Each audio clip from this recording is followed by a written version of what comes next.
UFC 309 full card predictions. Let's start. Oban Elliott versus Bassil Hafez.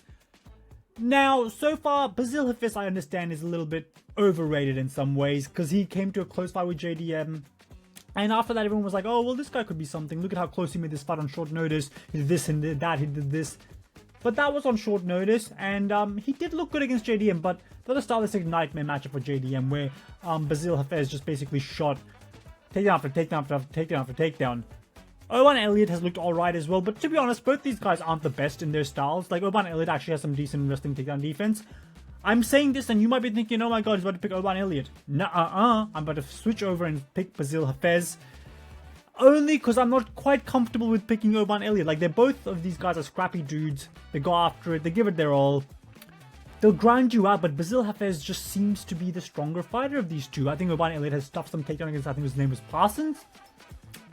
Did pretty well, but then I think Bassil Hafez is just a stronger dude than he is. I think Bassil Hafez will be taking him down, pushing the pressure forward, mixing in the striking, winning a close 29-28 fight. I know the underdog is tempting to pick on Bassil Hafez. Like, it's really tempting to be like, let's put some money on him. But I wouldn't, but I do think he would win. And it just makes more sense to put money on the underdog in this fight, to be honest. Just simple as that. Gall versus Ramiz Brahimaj. I should really be practicing the name before I just start spewing them out of my mouth. But anyway, Gall is probably getting cut if he loses, but Ramiz as well. They're both terrible fighters, let's be honest here.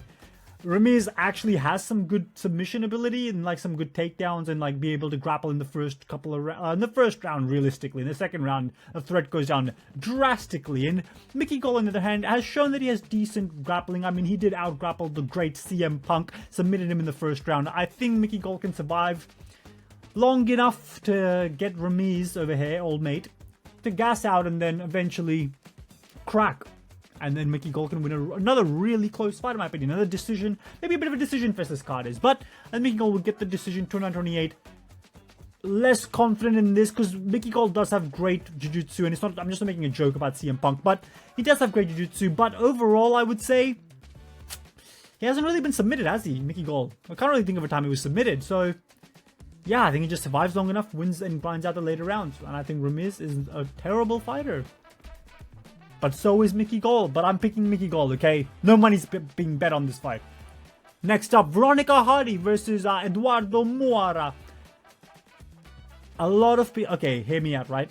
Veronica is the more attractive of the two, by far. And I have in the past gone with picks based on looks. But for this one, I will be going with the underdog. Once again, Eduarda Moura. Here's the thing, Veronica good wrestling defense. She does have that. She's a bit of a weird one. I always think she's going to lose and then she ends up winning. Like, she had a big layoff and she came back and won. And I lost money that night. I didn't think she was going to do that. She did do that. Came back, won. Good on her. Eduarda, on the other hand, hasn't looked the best. I think lost to Gomez. but Gomez... Women's fight! I'm dying. Just thinking about it. But... Gomez just got a win the other week. She looked good. Eduarda, the thing with her is she's a pure Brazilian Jiu-Jitsu grappler. Hold you down, keep you there, get full mount. Not finish you. Honestly, and that's what her style is. And Veronica, on the other hand, she can get back up. But on the feet, I think Veronica has a clear advantage. I think she has good defense. Now that I'm saying it out loud, I should probably be picking Veronica. But I have gone with Eduarda Moura. No money on the... Oh, wait, no, I have money on this fight. What was I thinking? I was thinking something. I must have been high or something. But... Eduarda Moura, I just think she's going to be able to take her down. I don't know what it is. Sometimes you just have that gut feeling and you're like, she'll take her down. That, like, you know what I mean? Like, sometimes the judges will just favor the fighter that takes you down more than the fighter that gets back on their feet and strikes.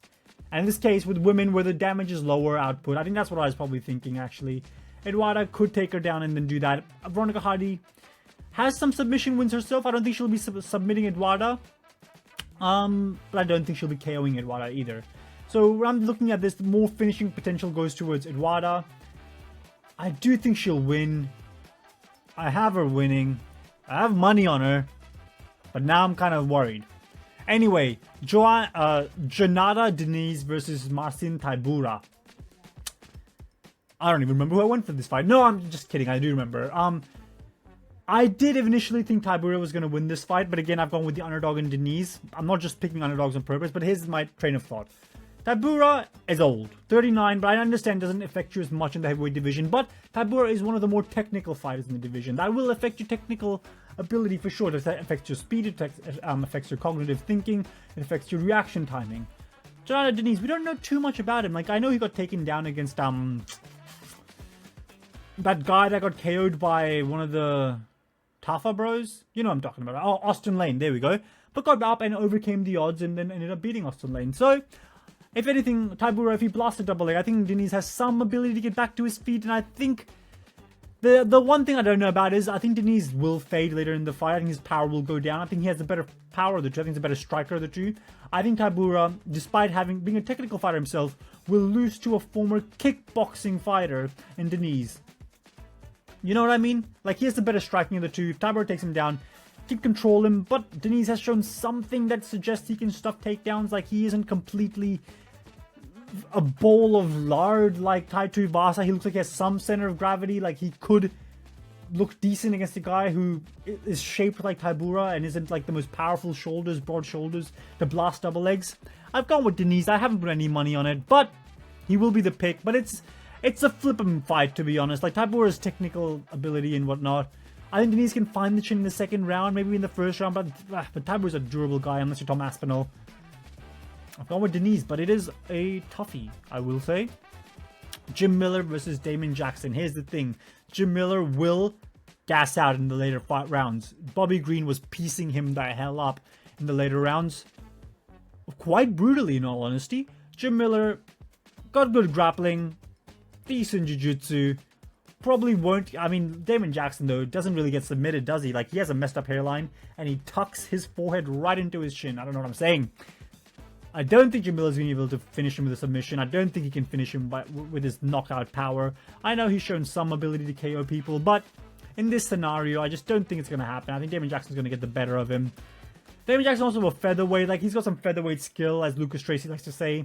That's true, and Jim Miller's one of the lower level lightweight guys. Like, he can beat up the 1 in 3 lightweight, for sure. Like, if lightweight goes 1 in 3, he can beat him. Damon Jackson is also, like, an unranked territory fighter, but Damon Jackson's quite good. He has cardio for days, a dog. He'll fight for your money. He'll do some damage, and I just think the age factor plays in. Like, Damon Jackson isn't a spring chicken by any means, but Jim Miller is just the older fighter of the two. Like, he's older, lower reaction time, all that stuff. In the lighter weights, it really does hit you harder than it is in the heavier weight divisions. Plus the featherweight skill, and I've got money on this. I think Damon Jackson beats Jim Miller quite convincingly, and I'm zooming through this card today. Didn't realize I had such an energy to my voice today. Chris Weidman versus Eryk Anders. Chris Weidman will lose. Obviously, his leg's gone. His looked like trash in his last fight until he eye-poked Bruno Silva. But he was winning. Actually, what am I saying? He was winning that fight, but it looked like he was eventually going to get cracked. Against Brad Tavares, who's been on a losing streak ever since. Against good fighters again, you know what I mean? Like the Iron Turtle. I say the Iron Turtle, I can't remember his name. It's something Jun Park. Okay? Maybe that's his name. Gregory Rodriguez. Another great fighter, actually. So, you know, Eryk Anders just staying at a level. Like, is he that much better than Bruno Silva? Be honest to yourself.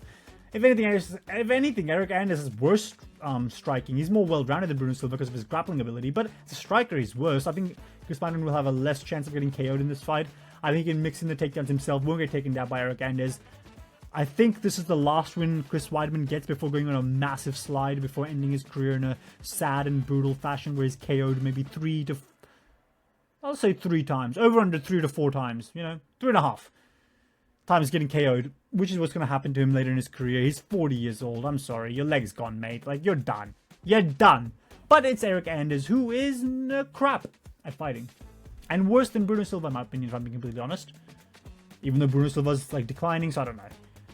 Oh, no! Okay. The money is on Chris Weidman. Shout out Chris Weidman. I think he's going to get this done. One last win for Weidman. It's in New York.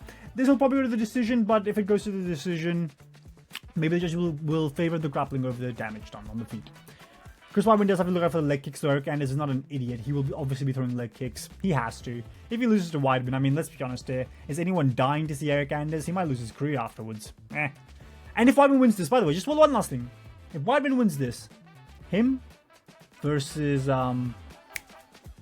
Renner de Ridder. That's the fight. It's just the fight I want to see. After how much fun and idiotically stupid him versus Miocic was, I just want to see him versus Weidman. Just to see how lame and weird that fight is, because he can't take down Weidman. He'll be on the feet. And I think it'll be really funny to watch. Jhonata Martinez versus Marcus McGhee. Hard to say. Marcus McGhee has not fought the highest level of competition you've ever seen in your life. And Jhonata Martinez is really good. I mean, he has a win over Said Nurmagomedov. And Said Nurmagomedov is a very good striker.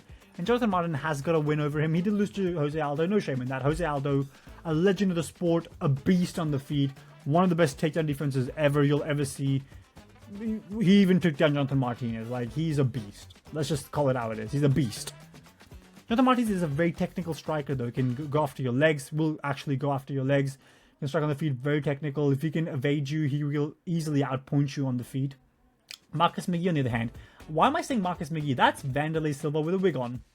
And shrunken down. Honestly, that looks exactly like Wanderlei Silva. I don't know why there's so many Brazilian fighters that look exactly like Wanderlei Silva. I don't know what's going on. But anyway, Wanderlei Silva Jr. over here, he has power in his hand, just like Wanderlei did. He has power in his hand.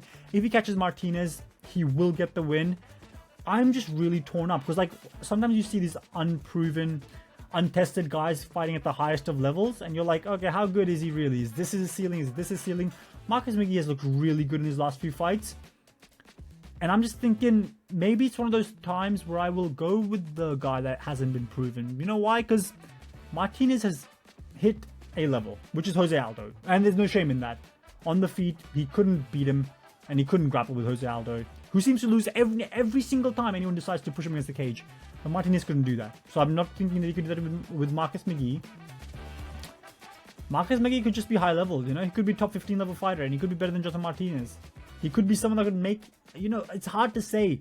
If he catches Martinez, he'll beat him. I mean, don't put money on this fight, but I have gone with Marcus McGhee.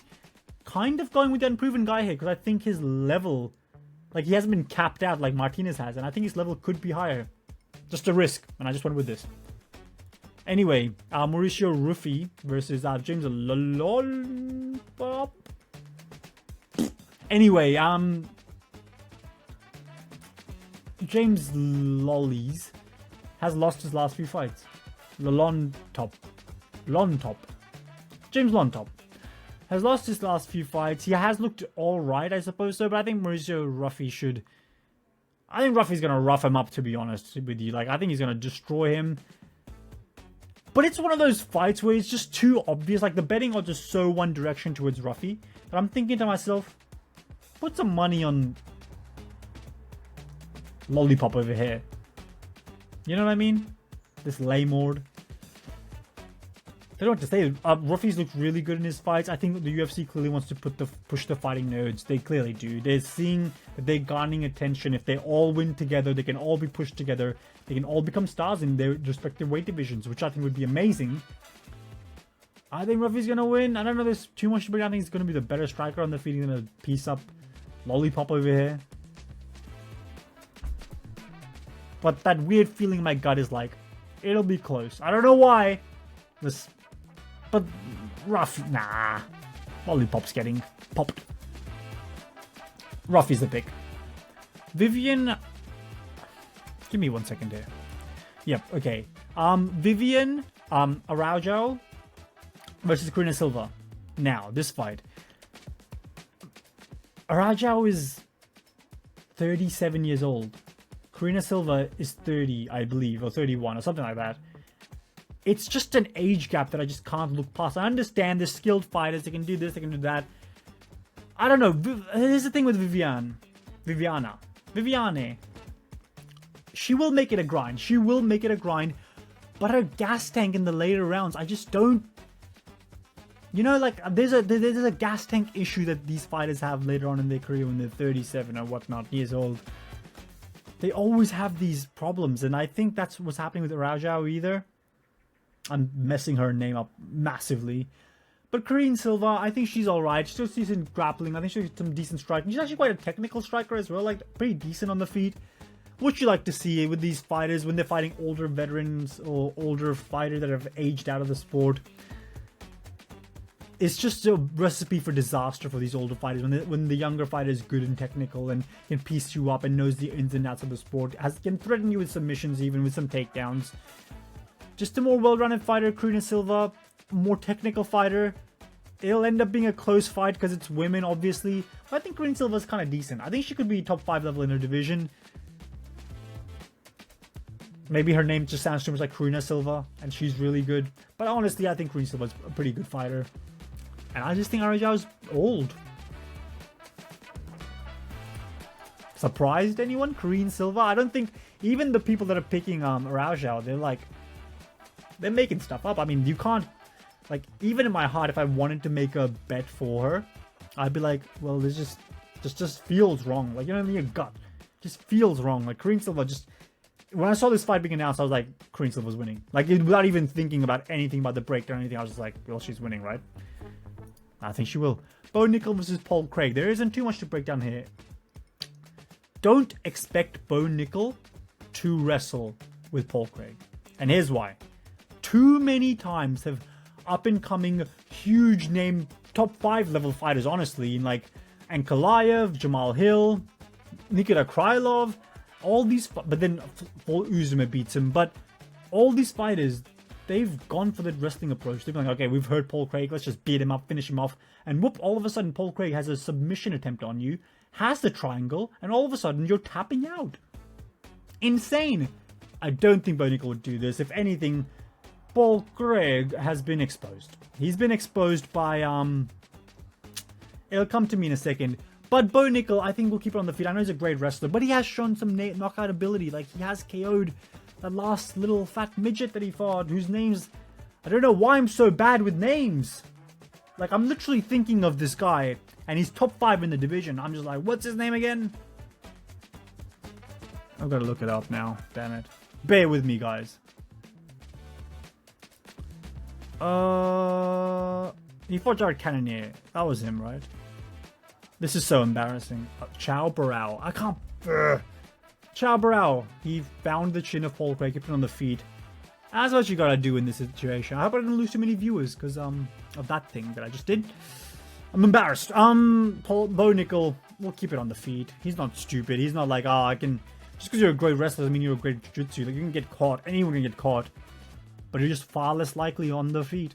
I think he'll chin Paul Craig in the first round, honestly. I think in the first round he chins Paul Craig. Gets him out of there. Bye-bye Paul Craig. It's part of my big 3-leg multi, $500. We've got Bo Nickel here. That's the pick. Along with... Well, I guess I've given it away. But I've made videos on this anyway. Charles Oliveira. Michael Chandler.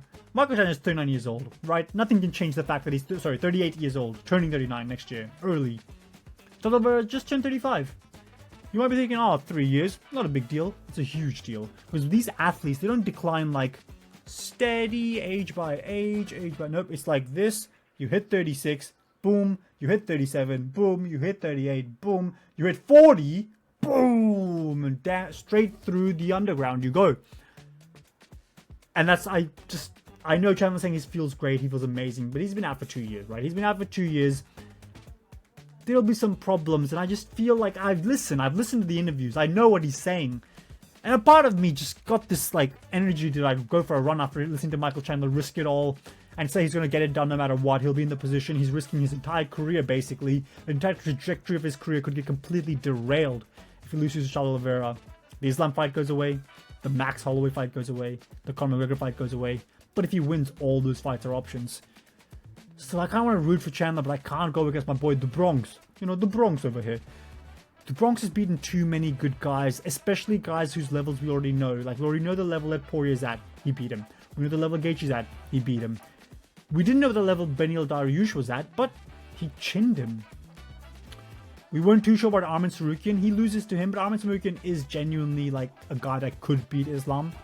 Like, he is that good. In 5 rounds, Oliveira probably could have beaten him, I feel like. But we don't know. Like, it was a 50-55 if it went 5 rounds, like, as it was when it was 3 rounds.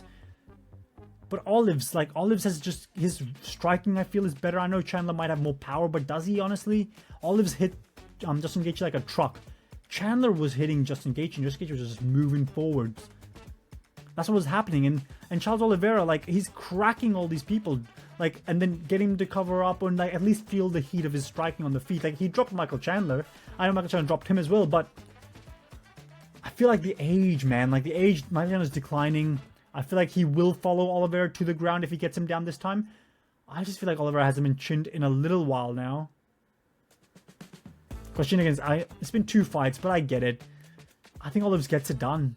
I think he's bigger, he's longer, better jiu-jitsu, worse wrestling obviously, but wrestling takes a lot out of Michael Chandler, and he's putting himself in a position to get submitted when he wrestles. I don't think he wants to be in that situation. Tony Ferguson, he took him down. Tony Ferguson was throwing up elbows, throwing up triangles. Michael Chandler was having the best time taking that to Tony Ferguson. I just think there's too much going on. Plus, Oliveira has beaten him in the past. Oliveira is younger. Michael Chandler has not gotten better. Even despite what these fighters tell you, if you're one of the lighter weight divisions, you're getting worse the older you get. I'm sorry, it's just human biology. You can't change it just because your will and determination, your human spirit is so strong. I'm going with the Bronx. He's part of my $500 parlay, but it's the one I'm the most worried about because Olive's chin always gets cracked. Johnny Bones Jones versus Stipe Miocic. I've made a video on this. It's a gimmick fight. It's a farce. Who cares? John Jones will take him down. Do whatever he wants, honestly. I think Stipe Miocic on the feet will get destroyed even. Like, I think it's John Jones' range control and the fact they've brought back the old gloves, so expect Stipe Miocic's eyes to literally be gouged out of his skull. He'll keep the distance. He'll keep the range management. He'll outstrike Stipe Miocic. He'll take him down if he wants to. I know Stipe Miocic has his own wrestling ability. If DC ain't doing nothing to Johnny Bones, Stipe sadly ain't. I'm sorry. Like, I understand Stipe is longer, reachier, and that gives John Jones trouble. So hear me out, right? It does give him trouble. Let's be optimistic, right? I think this is a gimmick fight. I think John Jones ragdolls him. I think he destroys him. I think the first round is close. Don't get me wrong. The first round will be close. People will be like, wow, this is a real boring round. You know what that means? If it's a boring round, it means Stipe Miocic is putting the pressure on John Jones. That's what someone's going to be saying. But I'll be honest with you guys. Let's be positive. Let's try to hope and imagine a world where John Jones gets slept, gets a hook shot to his fat belly, boom, right hand to the jaw, and he crumbles. But that's not going to happen. But here's the thing. Miocic has the reach, but I can't lie to you guys. There's no hope. We're doomed. Gustafsson gave him problems in the first fight. Second fight, what happened? Got taken down, ragdolled, pummeled, despite having that reach. I understand Dominic Reyes did what he did. Kept it on the feet, get up, athletic dude. Stipe ain't that athletic anymore. I think ground and pound is how John Jones gets it done. Ground and pound on Stipe Miocic. Stipe Miocic will look okay in the first round, I want to say. But the first round, I don't think too much will happen. Maybe Stipe wins the first round. Everyone's like, wow, well, you know, that's why he's the greatest. And then after that, Ragdoll City. And even then, I think John Jones probably wins the first round. It's a close round, but he'll probably win. Like, it's Johnny Bones versus Old Man Stipe. It's not Prime Stipe that had a chance against him. It's old Fireman Stipe. Bummer. John Jones, there's a reason. I hate the guy. If both my legs hit and this is the last leg, I will be sacrificing my money. I'll be saying to Jesus, let's not get religious. I'll be praying to some God out there. Please, if there's a God out there, let Johnny Bones get chinned. And I don't even care about Stipe. Right afterwards, you can retire or whatever, or pull a hip. But please, do not let his career end without him getting knocked out. I want to see it. That's the one image that I crave more than any other in this sport. If I can get one thing out of this sport in my life, you know what it is? It's not the money. It's not the gambling. I'll sacrifice $500 to you. Take my money. Chin this fat, cheating pig. He's done nothing but cheat the sport. He's done nothing but ruin events. Nothing but ruin people's careers. Nothing but be a smarky, cocky little uppercase C word. Take him out. Amen. Hallelujah. But John Jones is going to win. That was my prediction and breakdown. like and subscribe. I think I'm at 107 subscribers. I'm filming this the same day as my last video. So 107 subscribers. Let's get me to 125, guys. Come on. Get me monetized. I'll see you next time. Zesty.